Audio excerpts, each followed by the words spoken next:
Can I say one thing, though? Let's get it, Sweats. Miami, New England, they're both going to stink compared to the Jets and the Bills. Oof. So you guys can make your bet over who gets third place. We just got that right there. I'm not sold on the Jets. It's not Jets and Bills. No, I'm not sold on Jets. What's So wrong you're not with the watching Jets? Hard Life then, right? You're not watching Hard Knocks? You're not watching none of that? Yeah, I'm watching the entertainment. It's entertaining. Got you. It's Cool. entertaining. Got you. Heard you. Yeah, it's entertaining. Oh, no, you it see is. what I'm saying? It's It a good is. reality show. Yeah, got it. It's a good reality show. Do you think Aaron Rodgers is going to be as good as people think he's going to be? Nope. I think it's time. I think he got 1 foot out the league. Ooh. I do. I think he was close to retiring in Green Bay. 100%. He was close to retiring. Now all of a sudden he remotivated. So I'm saying, you know what? When I hear you say that, it comes off like an assumption, like he was ready to be done. Yeah. Ability-wise, he still can play, though. But I'm saying, That's when what I'm talking that about. that thought process creeps into your mindset as an athlete, you know, when you start having that thought process, you know, when doubt is created in your head, that's a form of weakness. And I'm not saying that Rodgers ain't gonna be good, but he was 1 foot out the door, so I'm not sure if things go bad that way, it can go all the way south. You know, and he already like thinking like, shit, I'm about to retire anyway. If it don't go right this year, I think he done. So I'm factoring those little things in it that, you know, the mindset ain't what it used to be. You know, he's all-time great, 4 times MVP, all of this. New situation, new city, big city. I got to Brooklyn, and when we got to Brooklyn, I was like, shit, it's the end of the road for me. You know, I'm gonna have some fun these last few years. I'm in a big city. I'm in a big city now. You know, I'm gonna enjoy my life, restaurants, and what the big city got to offer. And you know, they may or may not make the playoffs, but it ain't the same when he was in Green Bay. So let me stay on that because I think you bring up a great point. When you like mentally have 1 foot out the door, is it impossible for you to take that foot back in and jump all the way back in? I just think that the focus ain't quite the same when you were youngin' and stuff.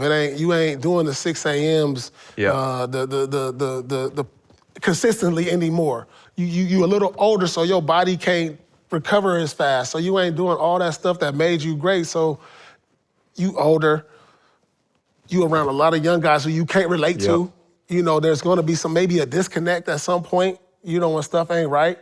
And you start seeing that when you ain't throwing to the young receiver and he over here, he the guy, he's like, man, you know, you feel what I'm saying? You know how that disconnect started getting there when you got older with the young stars? It started becoming a disconnect. And then you be like, man, you could just be like, man, I'm off this shit. I look at it 2 ways. And then this is perspective.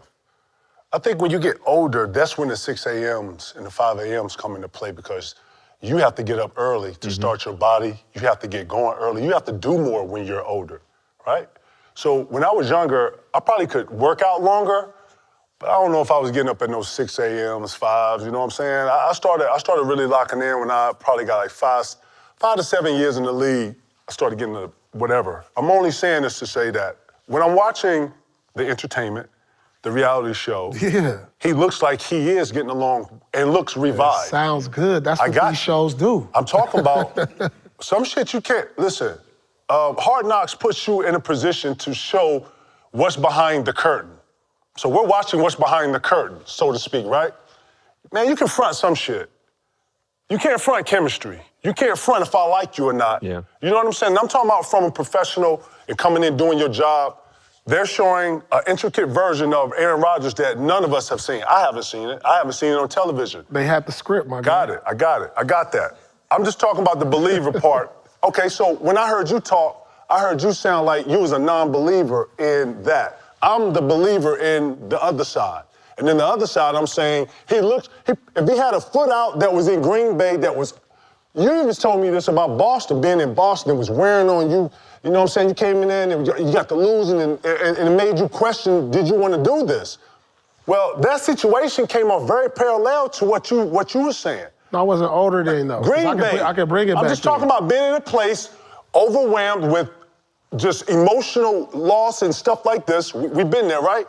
He looked like he was over the Green Bay situation and looks revived in the Jets situation. That's what I'm saying. And not only that, but he got some great continuity with some great young players on both sides of the ball and the coach. When I'm watching that shit, again, I'm the believer. continuity and all that shit looks like it's working. Behind the closed doors, you get to hear the intricate version. They got Dalvin Cook. They got the one of the best fucking running backs that still has something in the tank. I'm talking about all the pieces the Jets are putting together. Yeah, I'm talking about that. He's good. So that's what I'm saying. He's good. I don't know what the Green Bay Aaron Rodgers talking about. I'm talking about this New York Aaron Rodgers looks revived. He looks younger. He's outside of himself. He's conversed. Man, from the Aaron Rodgers I heard and what I'm seeing, he was nothing like that in Green Bay. So he looks revived. You know what? I wasn't over the Celtics stuff. So when we got to Brooklyn, I was sitting up here thinking like, you know, we're gonna help the Brook Lopez's and Darren Williams and the Joe Johnsons get on the other hump. Yeah. Guess how they was looking at me and Pete? Nah, y'all Celtics, y'all not one over here. Here, carry us.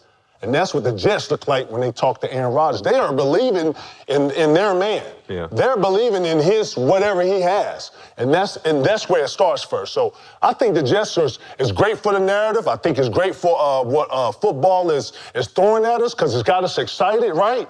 Because I can't remember the last time during tennis season when I was this excited about football coming into the first season. So let me take that and figure out how we can make money on it, make a bet on that, because I'm right there with you on the narrative. I'm right there with you on Aaron Rodgers. I think he's bought in.